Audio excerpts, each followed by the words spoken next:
Welcome to warn, Pakistan defense spend may rise 30% but its real enemies are Chinese debt trap, poverty. The border encounters with India is costing Pakistan economy dearly. Never-ending clashes with India on the eastern border and Afghanistan might force Pakistan to up its defense budget by at least 30% in the national budget set to be announced on this Friday, Bloomberg reported on Thursday, quoting Peshawar-based defense analyst, Khadim Hussain.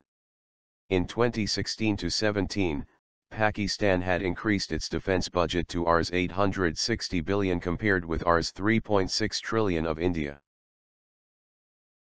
A steeper than expected rise in defense spend wouldn't be good news for a crippled economy like Pakistan, largely running on Chinese aid.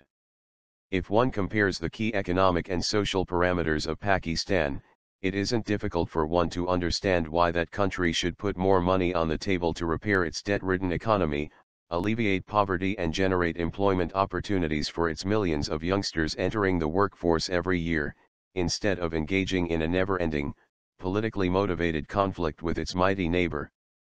Ideally, Pakistan should work on reducing its debt burden and develop economic self-sufficiency. Here are a few numbers for Pakistan Prime Minister Nawaz Sharif to think over. Debt bomb, Pakistan's modest economy, which grew at just above 5% last year, has seen its current account deficit tripling to $7.3 billion in the 10 months through April. Its trade gap expanded to $3.2 billion in April, close to lowest level hit a month ago since Bloomberg started compiling data in 2003. The country has almost pledged itself to the Chinese banks with humongous amount of debt that will make its posterity indebted to the neighbor for many generations to come. The extent of the problem is such that besides the existing debt, the ongoing China-Pakistan Economic Corridor, CPEC, will not only make Pakistan an economic debtor to China but is designed to have long-term military and culture influence on Pak soil that will eventually make it a new era Chinese colony.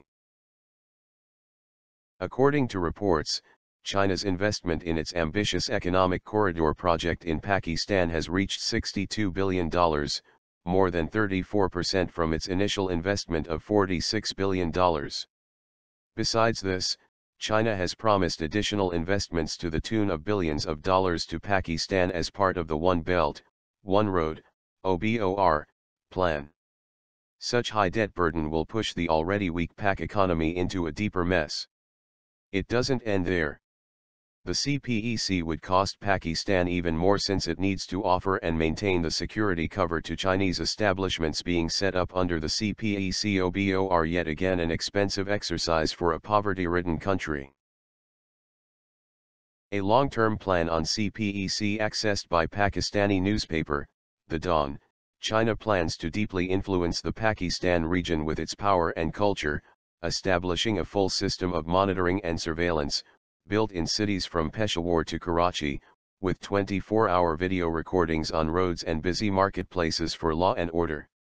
A national fiber optic backbone will be built for the country not only for internet traffic, but also terrestrial distribution of broadcast TV, which will cooperate with Chinese media in the dissemination of Chinese culture. Also, the plan envisages a deep and broad-based penetration of most sectors of Pakistan's economy as well as its society by Chinese enterprises and culture, the Dawn report said. With OBOR a reality, China will have greater reasons to exert economic and military influence in Pakistan. Shouldn't Nawaz Sharif and the Pak military be more worried about permanently pledging the country to Chinese dominance rather than sending proxies and fighting shadows on the Indian border? It wouldn't be an exaggeration to say that the Pakistan economy is facing a debt crisis, the impact of which would have been profound had there been no Chinese money. Industries/employment, Pakistan is also fighting an internal crisis as far as employment generation is concerned. According to Pakistan government data, unemployment rate is around 6%, but according to a report in The Nation, some independent economic think tanks in that country estimate the unemployment rate in Pakistan to be nearly 10%. Already, The textile sector, one of the largest employers in Pakistan, is facing one of the gravest crises in its history. A September 21, Bloomberg report, last year quoted Salim Saleh, acting Secretary General of All Pakistan Textile Mills Association, as saying that about 100 member factories in Pakistan have shut down and at least 500,000 people have lost jobs in the past 2 years alone, on account of power scarcity and with buyers having shifted to other markets. Of course, this is also due to Pakistan's infamous image of being a terror-prone area, which makes foreigners scared to land in Karachi, which isn't the case with other markets such as India, the report says.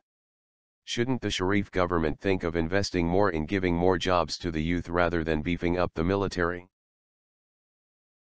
Agriculture. There are other costs to antagonizing India.